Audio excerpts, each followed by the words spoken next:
Well, it's something being here with all of you at the beginning of April 2021, after we have been in this global pandemic and many other uprisings and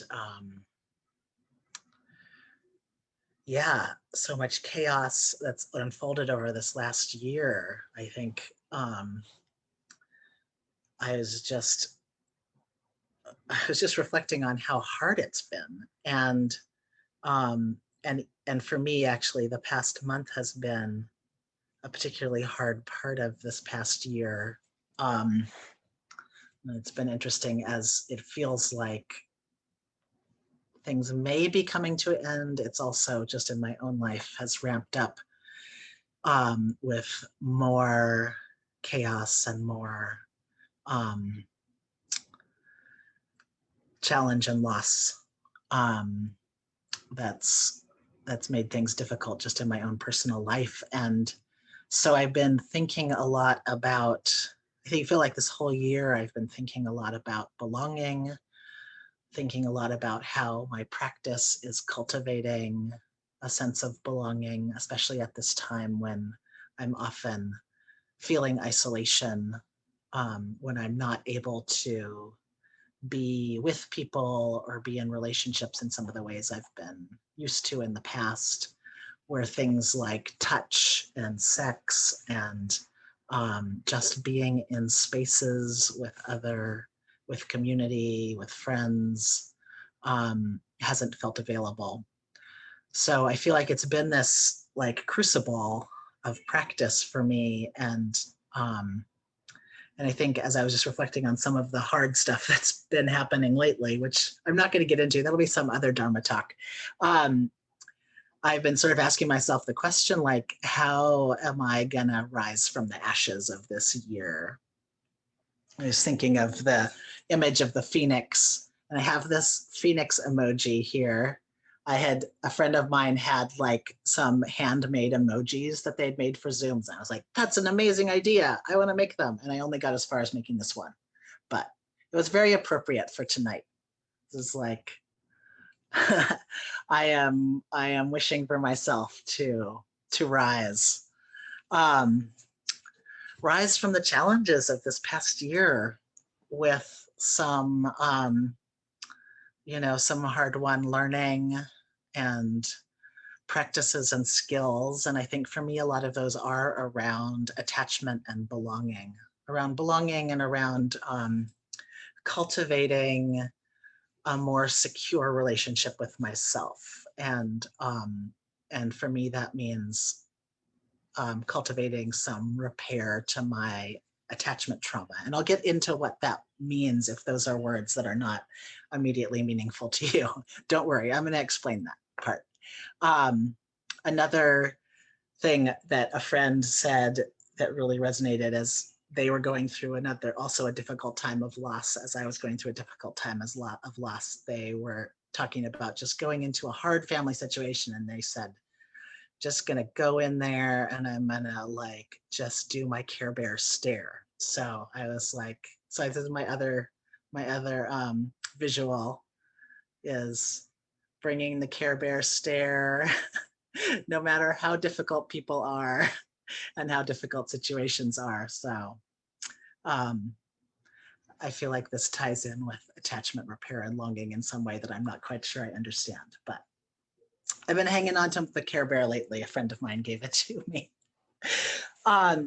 So I want to share I'm just going to share some things I've learned, share some books I've been reading, share some tools, and hope that some of them are beneficial for all of you as you're navigating both all of the loss and challenge that we've been through, as well as opening to some new possibilities. One book that I just read very recently that I wanted to share around the topic of belonging is this one, You Belong, by Sebene Selassie. And I've been lucky enough to get to practice with Sebene and be on retreat with her around some of this topic of belonging. So I was excited to see this book that just came out in the past year. And one thing that she says towards the beginning of the book that really resonated with me is she says, like, this word belonging is, it's an invitation to be in the longing. So she says, actually, you can make it into two words, be longing. And that really resonated for me. This, especially right now, as there's been so many ways that sometimes I haven't been able to connect with people, haven't been able to be in relationships in the ways that I've wanted to. I'm just in the longing for connection, the longing for touch, the longing to be loved and cared for, the longing even just to be able to like meet myself with love. So it really resonated for me, this idea that she shares in this book, that it is our longing that really is bringing us into connection. And she says, we rediscover belonging by longing for it. We long for it because we feel we lost it. To be longing requires opening to all the ways we feel we don't belong. So, like, it just is a really helpful frame to think of that longing that has felt so painful at times, not just this past year, many times in my life, is an invitation into belonging. And it is a place where we all have this common experience of longing for connection, longing for belonging. And that is our entry point into that. She also talks about that it's not so much that we're learning to belong as we are unlearning not belonging. So this piece of us feeling like we don't belong is an illusion. There is an essential way that we do belong to the earth, that we do belong to each other and community.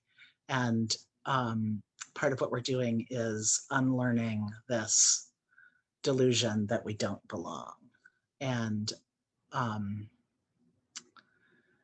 that's that delusion or illusion is something very much perpetuated by the culture of capitalism and white supremacy, and so many structures are benefiting from our belief that we don't belong and channeling our longing to belong into consuming and oppressing ourselves and others and feeding into these structures of domination. So this is also the revolutionary work of reclaiming our belonging.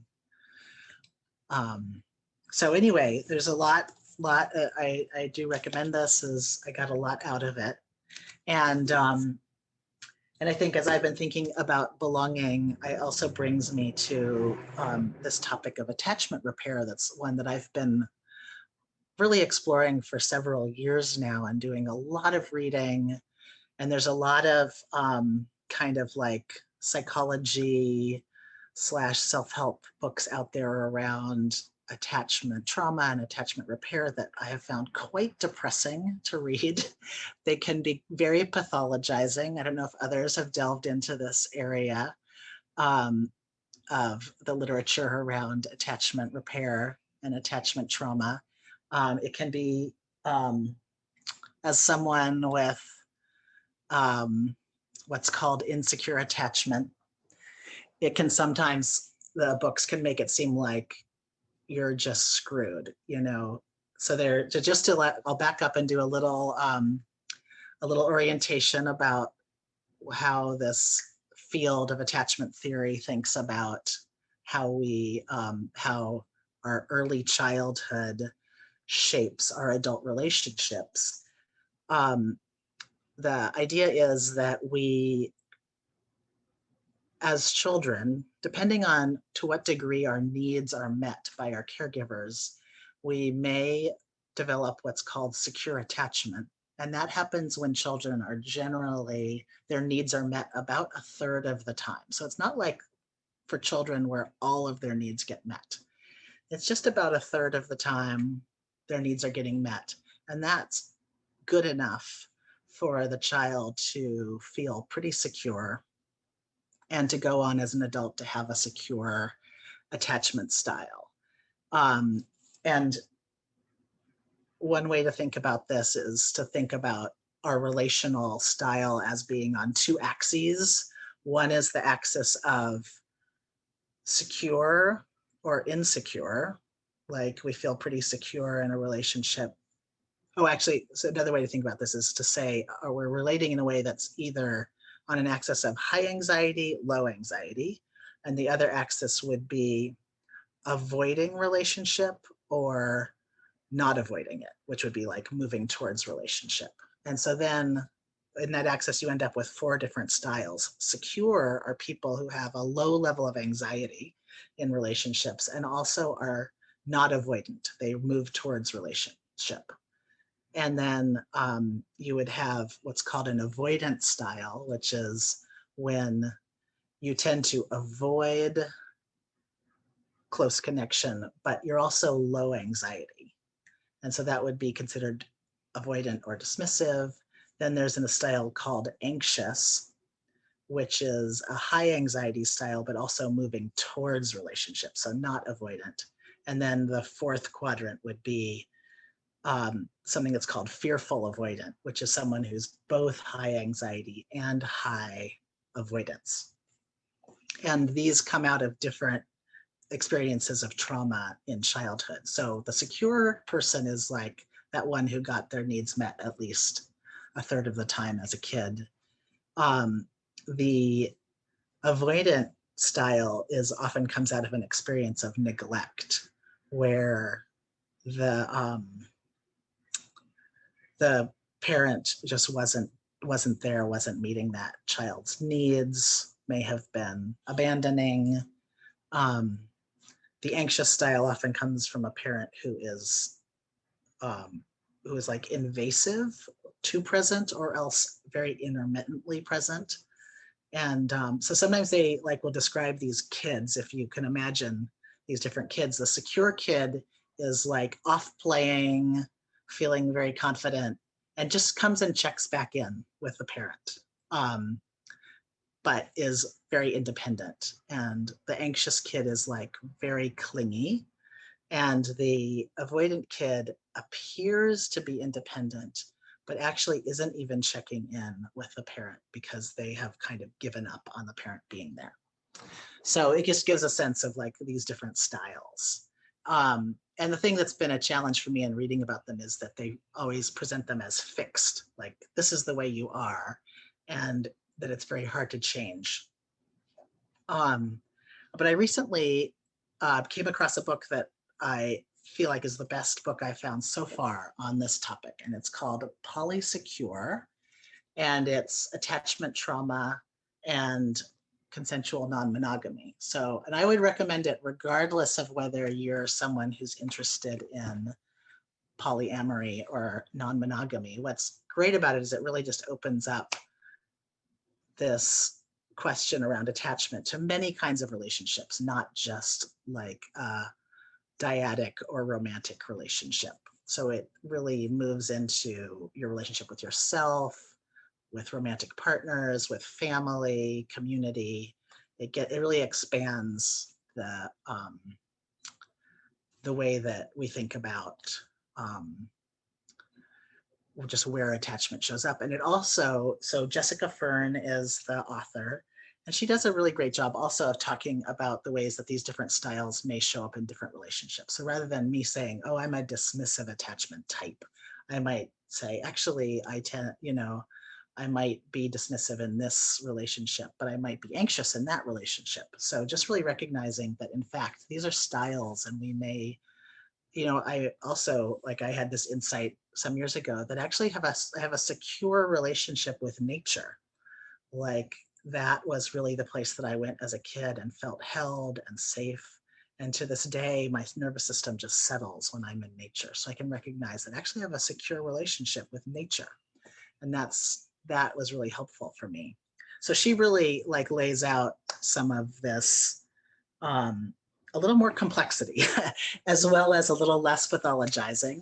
And that I feel like she just does a great job of giving an overview of attachment, trauma, attachment repair. And I just wanted to like also say an aside around, I feel like sometimes polyamory or non-monogamy doesn't get talked about very much in Buddhist circles, or when it gets talked about, it gets equated with sexual misconduct. Like if folks are familiar with the precepts in some other communities, sometimes what's considered to be sexual misconduct is like adultery or having a relationship outside of a committed relationship. And so I just wanted to like say as an aside that I think that, you know, ethics and whether you're monogamous or non-monogamous don't necessarily equate at all. And so it's just like, particularly in our, you know, Alphabet queer community, just to really acknowledge that there are so many different ways that we're in relationships, and that there are ethical ways to be in all of those kinds of relationships. And I feel like not an expert talking about polyamory and consensual non-monogamy. I know many people know so much more than I do, but I just like particularly want to tease that piece out about it. How ethical we are in a relationship is really is about how we're relating, not a specific relationship form. And I also wanted to mention one blog that I follow called The Critical Polyamorist, writer named Kim Tallbear, and she also really expands polyamory. Like polyamory means many loves, and she really talks about that as kind of almost like connecting it with animism, like loving nature, loving the earth, loving many people, and sort of decentering in some ways the sexual or romantic relationship.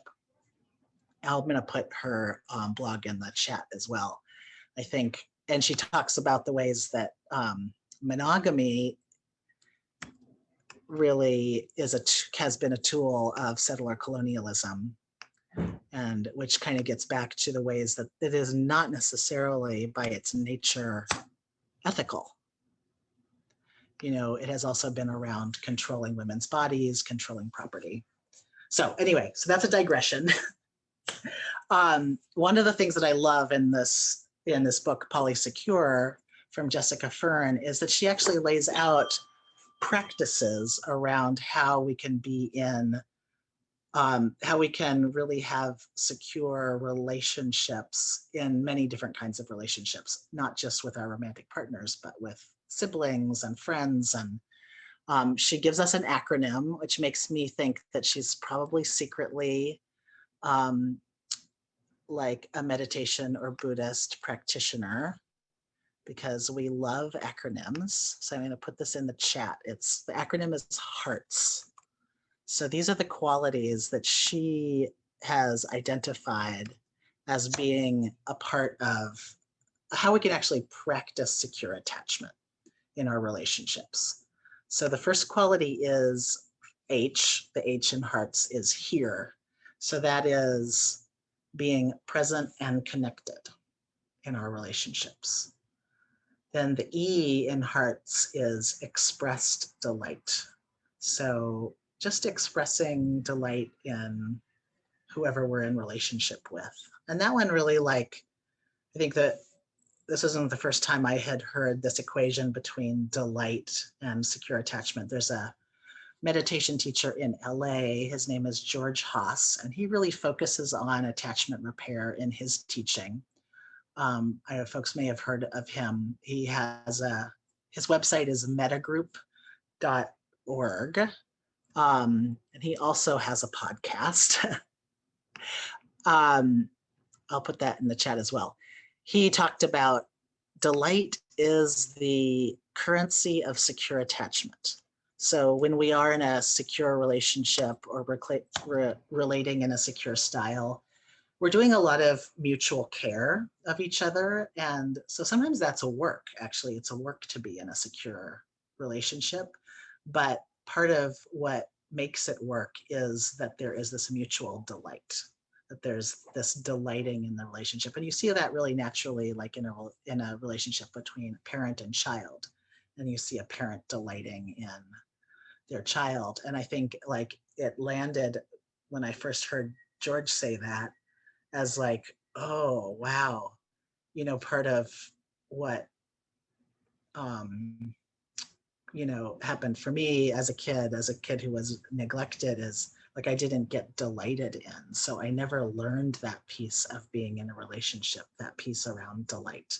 And so now I find myself like really tuning in relationships where there is delight and like fanning the flames of the delight and finding excuses to, you know, really looking out for the things where the people I'm in relationship with are delighting me and saying it. And also really noticing when someone's expressing that to me and being appreciative. Tell me that more, you know, like just seeing that that's a really healthy quality in a relationship. So then the A in hearts is attunement. So just attuning to each other, having that, you know, so being aware of maybe our partner's or friend's emotions, but also like saying, oh, I think this is this what you're feeling? Getting that feedback, you know, like we're not just projecting, we're actually like, did I get this right? You know, I'm sensing you're feeling this, or I'm hearing that you're feeling this. Am I getting this right? So that like really cultivating attunement. The R is rituals and routines. So just like recognizing the ways that like celebrating milestones and having routines together is a piece of this secure relating. The T is turning towards each other after conflict. So like really pointing to the ways that conflict is a really healthy part of the relationship, and the secure piece is that like we keep coming together in that conflict and after that conflict. And then the S is secure attachment with self. So Jessica Fern is really emphasizing that for all of these qualities, we're also practicing them with ourselves. So like we can just go right back through that list. Here, we're present and connected with ourselves. And for me, meditation practice is a big piece of cultivating that H for myself. Then express delight. Like, am I expressing delight in myself? This is a big edge for me that I am working on. It's very challenging. Attunement, so also being aware of ourselves, and we can think of like, if folks are familiar with a noting practice that we might do in the Insider Vipassana style, that would be actually a practice of attunement. So that's something that George Haas points to as well, that the noting practice is actually a way for us to do attachment repair with ourselves. Rituals and routines, like I've really noticed during this pandemic time, how important those are with myself. Like I've really been cultivating my doing the dishes before I go to bed routine as like a way to care for myself and also bring myself like happiness, because I'm so happy when I wake up in the morning and the dishes are done. And then turning towards after conflict, I think that also applies with ourselves, like when we're in these difficult emotions that we keep coming back to ourselves. And I think Lama Rod is another person who's been talking a lot about this piece in his book, Love and Rage, really like being with ourselves in our anger, coming back to ourselves there. So I found this super helpful. I wanted to just share this with you all. because it really turns this piece around understanding our attachment styles and attachment repair into something that can be a practice that we cultivate, as opposed to being like some kind of sentence of you're never going to be in a relationship, which is how often it ends up coming across in some of the other attachment literature. One book I read said, oh yeah, if you're avoidant attachment style, you should get a dog.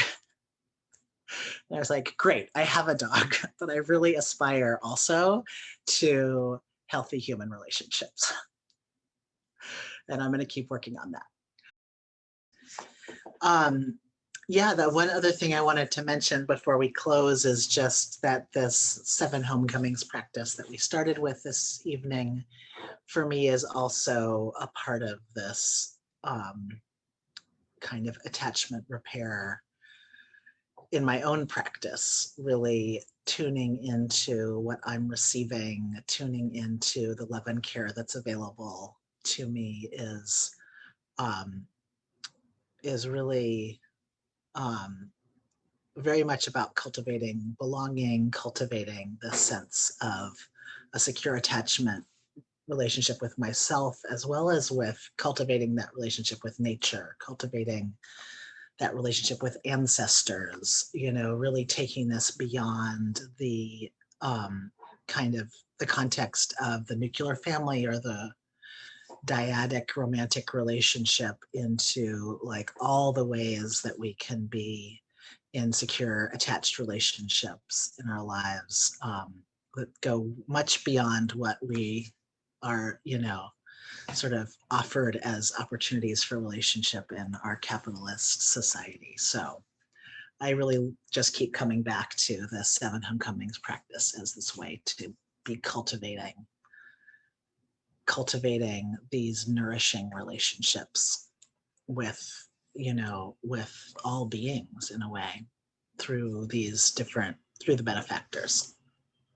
So I'm going to dedicate the merit, and then I'll be here. I'll hang out for a little bit if you have questions.